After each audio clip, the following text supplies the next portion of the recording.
The Magic Detective, starring the world's greatest living magician, Blackstone. He tells you the inside story of Death Defying Death. And right after the story, Blackstone will explain tricks that you yourself can perform. Reveal the guarded secrets of the world's greatest living magician.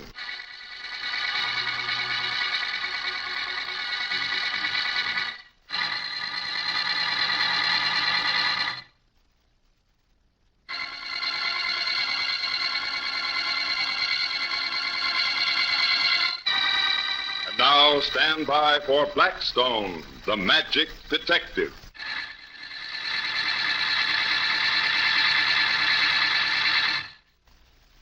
Blackstone, did you ever work on a midway? Yes, indeed I did.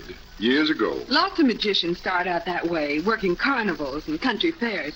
Well, when I was a kid, I used to love the acts at carnivals better than anything else in the world. I was firmly convinced that when I grew up, I was going to be an acrobat or a high diver. If I was very lucky, that is. Well, there's nothing particularly lucky about some high divers. Do you remember Steve Matthews, Blackstone? I certainly do, Rhoda. He was good and unlucky. Who was he, a high diver? Mm-hmm. He used to dive from a tower into a little tank of water about 6 feet deep. Gee, it was a wonderful stunt. Whatever happened to him? Murdered. Murder? Mm-hmm. But that didn't have anything to do with his diving, did it? You better tell Alan about it, Blackstone. Well, there was a carnival playing near here one day a year or so ago, and Rhoda and I went out to see it.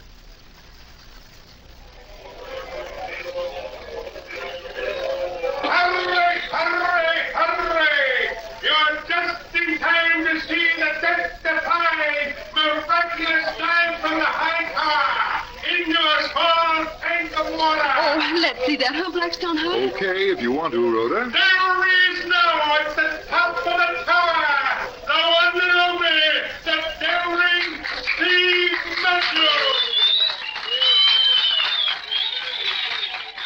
Oh, he can't really be going to jump from there into that tiny tank, can he? It's a trick, Rhoda.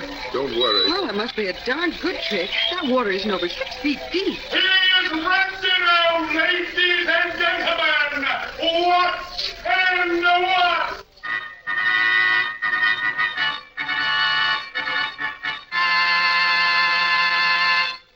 Oh, look. There he goes, right into the tank.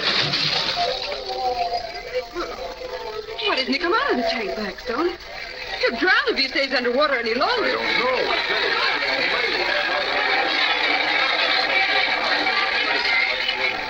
He's dead. Steve Matthews is dead. My husband. His neck is broken. Oh, Steve. Steve.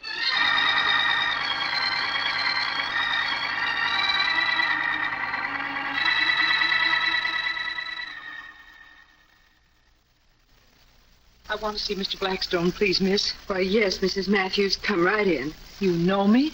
Mr. Blackstone and I were at the carnival today. Then you know it was murder. Who is that at the door, Rhoda? It's Mrs. Matthews, Blackstone. Mrs. Matthews? Oh, I can't tell you how sorry Rhoda and I feel about that terrible accident, Mrs. Matthews. Accident? Accident? That was no accident. It was a murder. Oh, you can't mean that. But I do. I do. Mrs. Matthews, you're overwrought. That was a very tragic happening this afternoon, but murder? No. Your husband broke his neck as he dived into that tank. He probably made a deeper dive than he usually did, or he landed wrong. It must have been something like that. But you don't know what happened before he made that dive. He was threatened. Jerry Lynn told him that he wouldn't live after today. Oh, excuse me, I'll go. Go ahead, Rhoda. Is she here? Mrs. Matthews here? Why, yes, but... Alice, what are you doing here? I told you to stay at home. You can't order me around. I came here to tell Blackstone that you murdered Steve. Alice, my dear, I'll take you home. You're upset. Take your hands off me. Stay away. You're a murderer. Mr. Blackstone, you must realize that Mrs. Matthews has had a great shock. She's overwrought and doesn't realize what she's saying. I'll take her home. No, don't make me go with him. Don't. Nobody will make you go anywhere that you don't want. Please tell him to go away. Make him leave me alone. Mr. Lynn, Mrs. Matthews can stay here tonight. She is, as you say, very upset. Perhaps it would be better. We'll look after her. Well, if you think it's best. Good night, Alice. Remember, I'll do anything to help you. Mr. Blackstone, Steve Matthews was my best friend. I'd do anything for him or for Alice. Make him go away. Good night, Mr. Blackstone. Look after her for me. Oh, his best friend. What a lie. He hated him because I married him. He was jealous that I chose Steve instead of him. Jerry was in love with you? Oh, he thought he was. But really, he hated me. Just as his warped mind makes him hate everybody. When I married Steve, he said he'd kill him. And he tried once years ago. Oh, what happened? He tried to stab him, but I stopped him. Look, that's how I got the scar on my arm. Well, what happened then? Oh, we left the carnival, Steve and I. And we never saw him again until last week. Then he asked me to go away with him. I refused, of course. And today he threatened your husband? Yes. He said that if Steve didn't give me a divorce, he'd kill him. I didn't want a divorce. I love my husband. I saw your husband make that last dive. How could Jerry possibly have killed him? Someone would have seen it. I don't know. I don't know. Well, now look, Mrs. Matthews. Rhoda will show you a place to lie down, and then she and I will see if we can find out anything for you.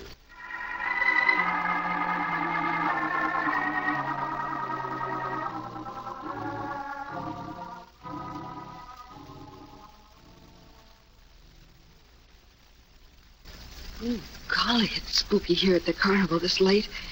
What are we hunting for? I want to go over to that death tank, Rhoda. It's over in this direction, I think. Gee, the dark gets me all mixed up. Yes, it is this way. Silhouetted against the sky, see? Blackstone, what do you expect to find? Well, I have an idea, Rhoda. I know one way Jerry Lynn could have killed Matthews without anyone seeing. Oh, then you believe Mrs. Matthews? You don't think she's insane? If what I think is right... Oh, here's the tank. Well, I'm going to go inside it. The water's been drained out. Here's a flashlight. Oh, thanks, Rhoda.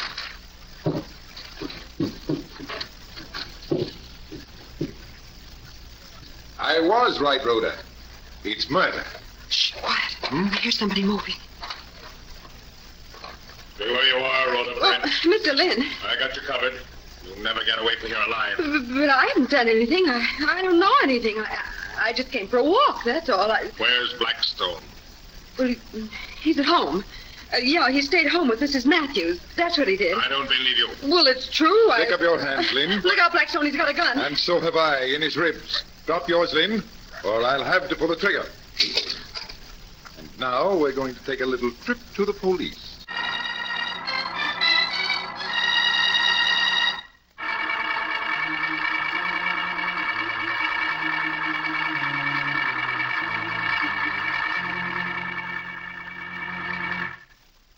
Now, maybe you understand how Jerry Lynn broke Steve's neck in full view of several hundred people. But I don't. It was remarkably simple, really, Alan. Oh, sure. How? Well, you remember I told Rhoda that there was a trick to diving into a shallow tank of water. Yes, Blackstone, you did. Those tanks are lined with canvas that forms a sort of safety net. The diver hits the water, which breaks his fall a little. Then he hits the taut canvas. It bounces him back like the net under a high wire act. Oh, I see how he does it. But I still don't see what killed him. Had Jerry removed the canvas? No, that would have been noticed. He simply slid a moving platform on wheels under the canvas and loosened the canvas a little. Instead of bouncing him up, it made him land right on the solid, canvas-covered platform. So Mrs. Matthews was right.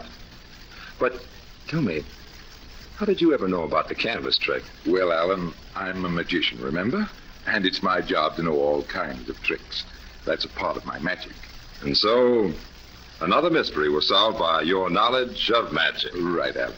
And now, Blackstone, what about a trick? Something really impossible this time. All right.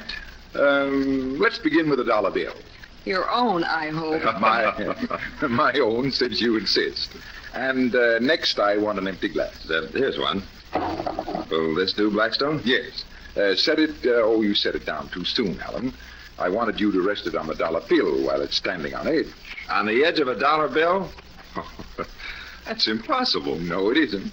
Rhoda, hold that dollar bill on edge. Oh, there it is. I've folded it, and when I take my hand away, the dollar bill stands on edge. Very good, Rhoda. The dollar bill has a few creases, and that's why it's standing. But now, let's see you rest the glass on it. All right, here goes. Oh, my. That That didn't work at all. Look, Rhoda, let me try. Okay. There where I see a double crease. Well, only it didn't stay. Hey, catch it before it rolls off the table. I got it. Here, do you want to try it again? Oh, no use, Blackstone. It just can't be done. Oh, but it can, Rhoda. You mean you can actually stand a dollar bill on edge and make a glass stand on the dollar bill? I can. On that table right in front of it? On that very table. And take your hands away with no strings, magnets, or nothing to brace the dollar bill? Right, Rhoda. I'll stand the bill on edge and balance the glass on the top edge of the bill. Show it. Well, you try it a few more times, and if you can't catch on, I'll be back to show you just how it's done.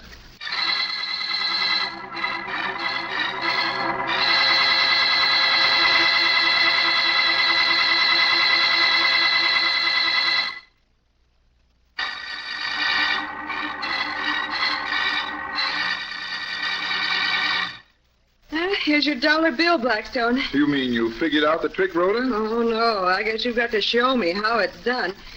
There's the glass. Now balance it on the bill. Oh, very well. Now, first we take the dollar bill and roll it. Oh, wait a moment. What are you rolling inside that dollar bill? Nothing at all, Rhoda. I'm simply rolling the bill, and rather loosely at that. Now I set it on the table, on edge. But you're still holding the dollar bill. Only to keep it from unrolling. It's now shaped like a cylinder, a little smaller than the diameter of the glass. Yes, that's right. So I set the glass carefully on the edge of the loosely rolled bill. I take away both hands. And the dollar bill is standing. The glass is balanced on its edge. The weight of the glass keeps the bill from unrolling. And the trick is done. A glass balanced on the edge of a standing dollar bill. I hope you like that trick, ladies and gentlemen. And until next time, this is Blackstone saying good magic and goodbye.